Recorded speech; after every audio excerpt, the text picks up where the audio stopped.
Alhamdulillahirabbil alamin wa bihi nasta'inu ala umuri dunya waddin. Asyhadu an la ilaha illallah wa asyhadu anna Muhammadar Rasulullah. Allahumma shalli ala Muhammad wa ala alihi wa sahbihi ajma'in.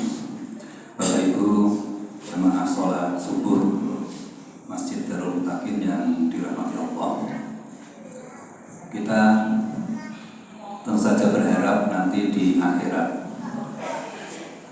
ada pada sebuah derajat atau kondisi radhiyatam mardiyah, ridho dan diridhoi. Tentu saja untuk mencapai kondisi radhiyatam mardiyah kita harus berislam, kita harus bertakwa, kita harus beriman, kita harus beribadah dengan baik. Karena itu adalah prasyarat supaya nanti di akhirat kita ridho dan Allah meridhoi. Tapi ada satu hadis riwayat Tirmidzi, Hakim dan Ibnu Hibban yang mungkin sering kita dengar, bahwa ridho Allah itu tergantung pada ridho kedua orang tua kita, dan murka Allah itu juga tergantung pada apakah orang tua kita itu murka atau tidak terhadap kita. Jadi ridho Allah fi ridho walidain wa sakhatullah fi sakhatil walidain. Jadi nampaknya penting, karena salah satu pintu supaya dapat radhiyatam mardiyah, kita harus dapat ridho kedua orang tua kita. Ada satu kisah yang mungkin Bapak Ibu sudah kenal, yaitu kisah sahabat Nabi yang bernama Alqamah. Alqamah ini sahabat yang taat, ibadahnya luar biasa, dan ketika berperang nggak pernah absen untuk selalu ikut perang Nabi. Alqamah itu punya seorang ibu sudah sepuh, dan Alqamah ini sangat sayang dan perhatian terhadap ibunya itu. Namun kondisi itu berubah ketika Alqamah menikah.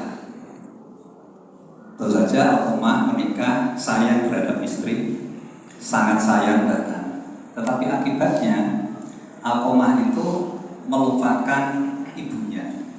Jadi perhatiannya terhadap ibunya itu menjadi berkurang, tidak seperti sebelum menikah. Nah, ini membuat ibunya sakit hati. Kebetulan tempat tinggalnya berbeda, agak jauh dari rumahnya Alqamah. Nah, pada suatu ketika Alqamah ini jatuh sakit, tidak sembuh-sembuh, sehingga kemudian akhirnya menjelang sakaratul maut.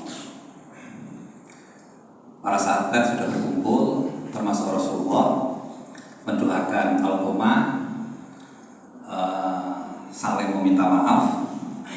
Para sahabat minta maaf pada Alqamah dan memaafkan juga kesalahan-kesalahan Alqamah. Setelah ditunggu agak lama, bahkan berbeda hari, ternyata proses sakaratul maut itu tidak berhenti. Maka kemudian Rasulullah bertanya, apakah ada yang kalian ketahui dari teman-temannya Alqamah yang belum datang dan memberi maaf kepada Alqamah? Salah satu sahabat menyampaikan bahwa ada ibunya yang tinggal di sana.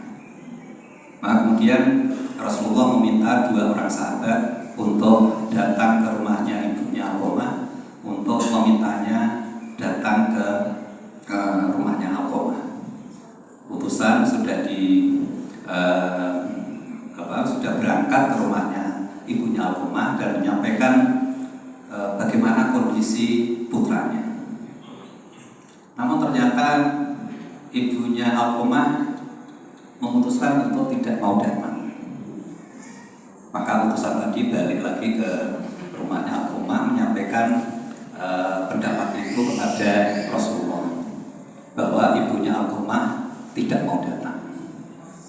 Mendengar keputusan itu, maka kemudian Rasulullah sendiri yang menjemput ibunya dengan beberapa sahabat.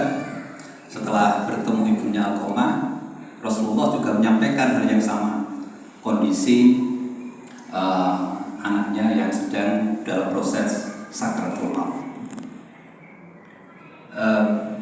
Tapi ujungnya ibu Alqamah tetap bergeming, tetap tidak mau datang ke rumahnya Alqamah meskipun yang meminta itu Rasulullah.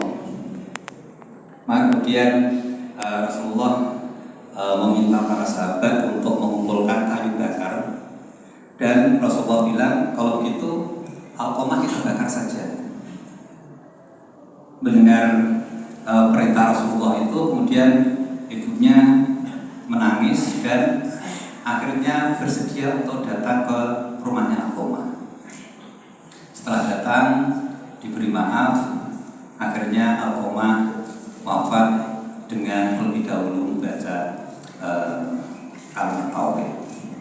Nah, cerita ini saya kira kok penting ya kita ambil pelajaran bahwa ridho orang tua kita, utamanya ibu, itu sangat penting untuk keselamatan kita baik di dunia maupun di akhirat. Mudah-mudahan kita bisa mengambil pelajaran dan kita bisa selalu ridho dan orang tua kita ridho, karena untuk mencapai derajat rohiyatul marfiyah salah satu jalurnya adalah kita harus mendapat ridho dari kedua orang tua kita. Demikian, wabillahi taufiq wal hidayah. Assalamualaikum warahmatullahi wabarakatuh.